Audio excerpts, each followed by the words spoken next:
నమస్తే, welcome to our channel. నేను Priyanka Rao. Parliament సమావేశాలు జరగబోతున్నాయి. అయితే అమరావతిపై జగన్మోహన్ రెడ్డి గారి అభిప్రాయం ఏంటి? ఎలాంటి వ్యూహం రచిస్తున్నారు?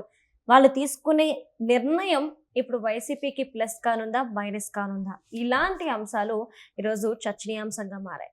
ఎందుకు అంటే గతంలో చూసుకుంటే అసలు రాజ్యాంగంలో రాజధాని అనే పదమే లేదు అంటూ వాదించారు. అసలు అమరావతి వద్దు అంటూ వారు పెట్టుబడులు రానివ్వకుండా అమరావతి వద్దంటూ ఎలాంటి కుట్రలు చేశారు, ఎలాంటి పనులకు పాల్పడ్డారు అనేది ప్రతి ఒక్కరు చూశారు.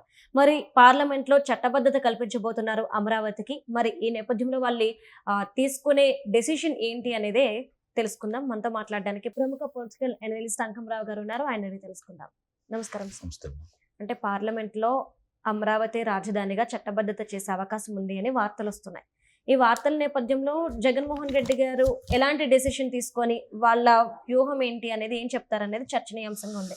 అసలు మద్దతు ఇస్తారా, లేదంటే ప్రజలందరికీ ఏదైతే చెప్తున్నారో అలానే వద్దు అంటారా, లేదా తటస్థంగా మౌనం వహిస్తారా?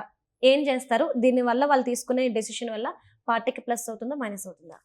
ఇక్కడ ముందుగా అమరావతి గురించి మాట్లాడుకోవాలి మనం. Okay sir.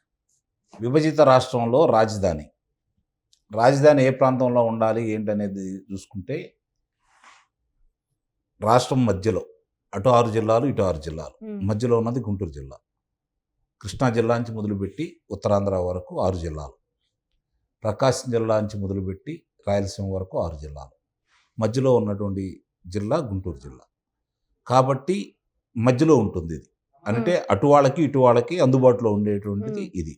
ఎటు వెళ్ళినా కూడా ఇబ్బందులు పడేది జనాలే.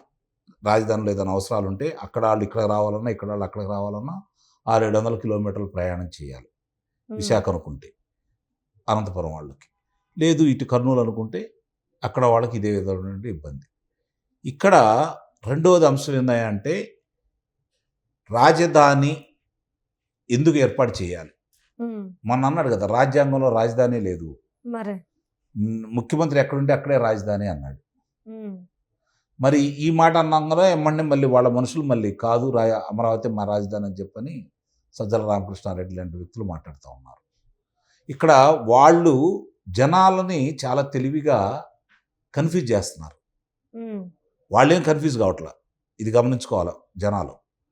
జనాలను కన్ఫ్యూజ్ చేస్తూ ఉన్నారు. ట్యాప్ ఒకళ్ళు మాట్లాడేసి దీని మీదే చర్చ తీసుకొచ్చేసి వాళ్ళే లైవ్లో ఉండే కార్యక్రమంలో ఉన్నారనమాట. ఎట్టి పరిస్థితుల్లో కూడా అమరావతి ఆంధ్రప్రదేశ్కి రాజధాని కాబోతుంది. త్వరలోనే నోటిఫికేషన్ విడుదలవుతుంది రాష్ట్రపతి గారి ద్వారా. కాబట్టి ఎట్టి పరిస్థితుల్లో కూడా రాజధాని అమరావతి కాకుండా చేసే అవకాశం వాళ్ళకైతే లేదు. అది వాళ్ళకు కూడా తెలుసు. వాళ్ళ వల్ల కాదు. వాళ్ళ వల్ల అయితే అధికారంలో ఉన్నప్పుడే మర్చేవాళ్ళు కదా. చాలా సింపుల్ ఇది. ఎక్కువ కూడా మన బుర్రలో ఉపయోగించాల్సిన అవసరం లేదు. వాళ్ళకి ఏమాత్రం అవకాశం ఉన్నా 5 సంవత్సరాల్లో రాజధాని లేకుండానే చేసేవాళ్ళు. వాళ్ళు అనుకున్న చోట రాజధాని పెట్టుకునేవాళ్ళు. కానీ ఇప్పుడు అవకాశం లేదు కదా. స్పష్టంగా రాజధాని ఏర్పాటు కాబోతుంది. రాజధాని ఏర్పాటైంది ఎప్పుడో, ఏం చేయలేకపోయారు వాళ్ళు. అమరావతి ఆంధ్రప్రదేశ్కి రాజధాని. కాకపోతే ఏంటంటే విభజన చట్టంలో 10 సంవత్సరాలు ఉమ్మడి రాజధానిగా హైదరాబాద్ ఉంది కాబట్టి అప్పటి వరకు రాజధాని నిర్మించుకునేంత వరకు ఇది రాజధాని అని చెప్పని నోటిఫికేషన్ ఇప్పించుకుంటే ఇక్కడ ఉన్నటువంటి మన హక్కులు కోల్పోతాయి అన్న ఉద్దేశంతో దాన్ని అలా కొనసాగించుకుంటూ రావడం కూడా జరిగింది.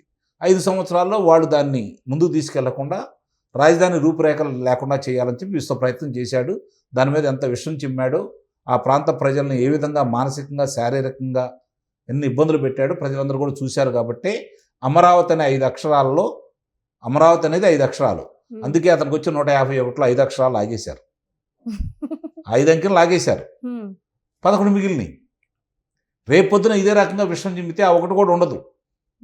గమనించుకోవాలి ఇది. కానీ ఎటు ప్రజలు నన్ను గెలిపించరు కాబట్టి ఏదో రకంగా రాష్ట్రానికి పెట్టుబడులు రాకూడదు, అమరావతి అనేది రాజధానిగా, ఇది ఎట్లా రాజధాని కాబోతుంది? ఇది ప్రపంచంలో గొప్ప నగరాల్లో ఒక నగరంగా ఏర్పాటు కాబోతుంది. 9 నవనగరాలు, 32కు సంబంధించి మిగిలినన్ని ఏర్పాట్లు చేసుకునే విధంగా చంద్రబాబు నాయుడు గారు ఎక్కడా కాలుష్యం అనేది లేకుండా గ్రీనరీని బాగా తీసుకొని వచ్చేసి ఒక గొప్ప నగరంగా, చారిత్రాత్మక నగరంగా ఆయన మానసిక పుత్రైనటువంటి అమరావతి నగరాన్ని యావత్ ప్రపంచం ఇస్తుపోయే విధంగా నగర నిర్మాణ రూపురేఖలు ఉండాలని చెప్పని ఆయన భావించేసి ఓ ప్రణాళిక రచించుకొని ముందుకెళ్తానే ఉన్నాడు.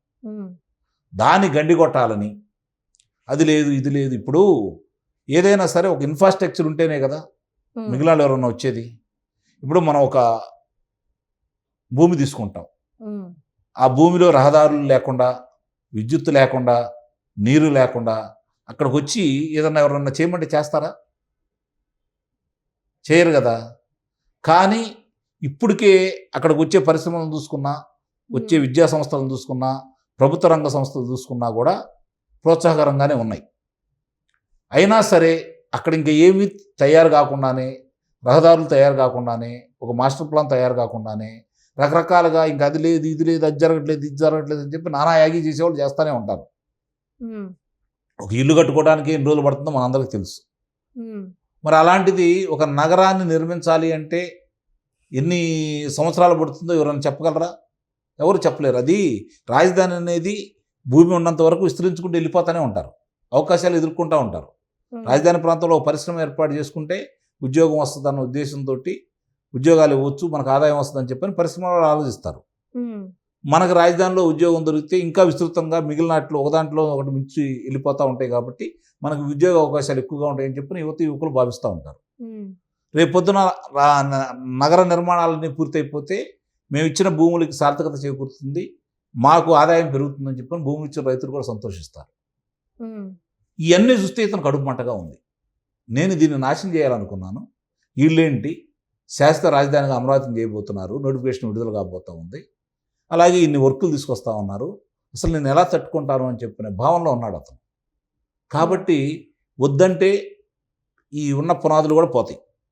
అతనికి ఉన్నటువంటి పార్టీకి సంబంధించిన పునాదులు మొత్తం లాగేస్తాడు. ఇప్పటికే సిగ్గుందా లేదా నీకు, ఏం చేస్తున్నావు నువ్వు, మా జీవితాలను నాశనం చేసావని చెప్పిన వాళ్ళు ఆక్రోషిస్తూ ఉన్నారు నాయకులు. రేపు పొద్దున అమరావతి కాదు మళ్ళీ నాది 3 రాజధానులు అనే ధైర్యం అతనికి లేదు అని అమరావతికి మద్దతు ఇచ్చేంత సాహసం లేదు అతని దగ్గర. తటస్థంగా ఉండేంత అవకాశం కూడా లేదు ఇప్పుడు. కాబట్టి ఏదో ఒక నిర్ణయం, అతనికి ఏది నిర్ణయం తీసుకున్నా కూడా పార్టీ పరంగా అతనికి మైనస్సే, ఇది గమనించుకోవాలి. అందుకని అతనికి తెలుసు కాబట్టి జనాలను కన్ఫ్యూజ్ చేయడం కోసం ఈ విధంగా ప్రవర్తిస్తున్నాడని అయితే నేనైతే భావిస్తున్నాను. అమరావతికి సంబంధించినంత వరకు ఈరోజు జరుగుతున్న ప్రతిదీ కూడా అతను ఊహించిన విధంగా చాలా ముందుగా వేగవంతంగా జరుగుకుంటూ వెళ్తానే ఉన్నాయి. తట్టుకోలేకపోతా ఉన్నారు అతను కానీ అతని శ్రేణులు కానీ. కాబట్టి అమరావతి అంటే రేపు ఈ బడ్జెట్ సమావేశాల్లోనే అమరావతికి, ఆంధ్రప్రదేశ్కి అమరావతి రాజధాని అని చెప్పని నోటిఫికేషన్ అయితే నిస్సందేహంగా వస్తుంది. ఆ తర్వాత వీళ్ళు ఎన్ని ఏం చేసుకున్నా కూడా అక్కడైతే ఉపయోగం అంటూ ఏం లేదు. ఈలోపు మేము ఉండాము అని ఉనికిని తెలపడం కోసం మాత్రమే ఇలాంటి ప్రకటనలు చేస్తున్నారని చెప్పి అయితే నేను భావిస్తున్నా. ఎన్ని తిప్పలు పడ్డా కూడా ప్రపంచ బ్యాంకులకి, రుణాలు ఇచ్చే బ్యాంకులకి ఉత్తరాలు రాశారు, సింగపూర్ సంస్థను ఎల్లగొట్టారు. ఇవన్నీ కళ్ళ ముందు మనకు కనపడుతూ ఉండే, ఇప్పుడు కూడా ఆ విధంగానే మాట్లాడుతూ ఉన్నారు. కాబట్టి ఇవన్నీ కూడా ప్రజలకు అర్థమవుతుంది కాబట్టి అందరూ గమనిస్తున్నారు. ఏది మాట్లాడినా ఇప్పుడు వాళ్ళకే ఇబ్బంది అవుతుంది. వాళ్ళ నాయకుడు ఏది చేసినా కూడా ప్రజల నుంచి సరైన స్పందన రావట్లేదని వాళ్ళందరికీ అర్థమైపోతానే ఉంది. కాబట్టి అమరావతిని ఎంత ఎక్కువగా అతను ఇబ్బంది పెట్టాలనుకుంటే అతని రాజకీయ సమాధికి అది ఒక్కొక్క ఇటుక అవుతుందని అయితే నేను భావిస్తున్నాను. Right, thank you so much sir.